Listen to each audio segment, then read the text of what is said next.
Nandito nga kami ngayon sa festival. Kasama ko nga yung bunso kong kapatid na si Rinalyn. Pati na rin nga si Merinel. Mag-grocery nga kami din. Si Merinel naman kanina pa nga yan. Dahil pinasyal nga niya si Javier at namili rin siya ng mga ilang gagamitin nga ni Javier para sa Christmas party nga. Sa landmark nga kami nagkita-kita. Then after nga no naghiwalay din naman kami nung kapatid kong ang bunso. Kasi nauna na sila sa grocery. Then kami naman ni Merinel.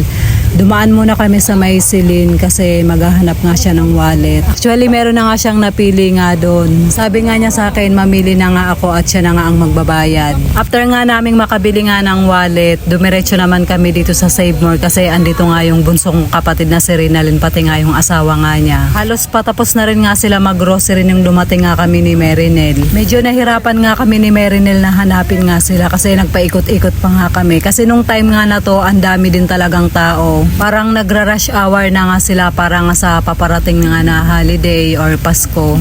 So yun, magbe-birthday nga yung bunso nga nilang anak kaya nag-grocery nga sila ng madamihan. Pagkatapos naman namin mag-grocery, naghanap nga kami ng makakainan nga namin. Nagtatanungan na nga lang nga kaming tatlo kung saan nga kami kakain. Sabi ko nga sa kanila, bahala nga sila. Si Mernel, ganun din naman yung sagot. Nag-ikot-ikot na muna nga kami kung saan nga kami kakain para makapili nga kami. Nadaanan na nga namin tong McDonald habang naghahanap nga kami. Then bumalik nga kami kasi napagdesisyonan nga namin na dito na lang kami kakain nga ng hapunan. Nang.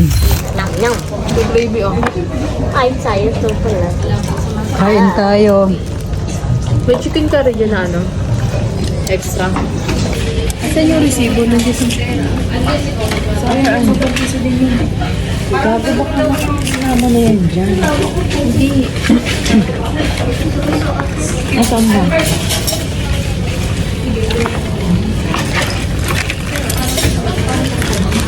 Kain tayo.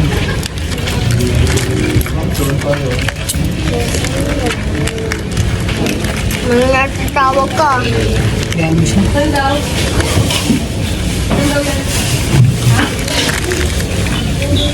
Yung ano nga, wala sila. Ketchup. Wala nga eh. Ano sabi sa'yo, sama na yun. Ano sabi? Sarap. Sabi mo, busog ka. Juice. Kanina to. May ikot. Tain dice. Sarap. Sarap.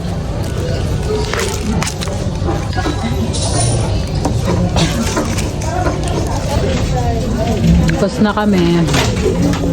Sabi yan. Ah. Simot na simot ni Javier yung kanin niya.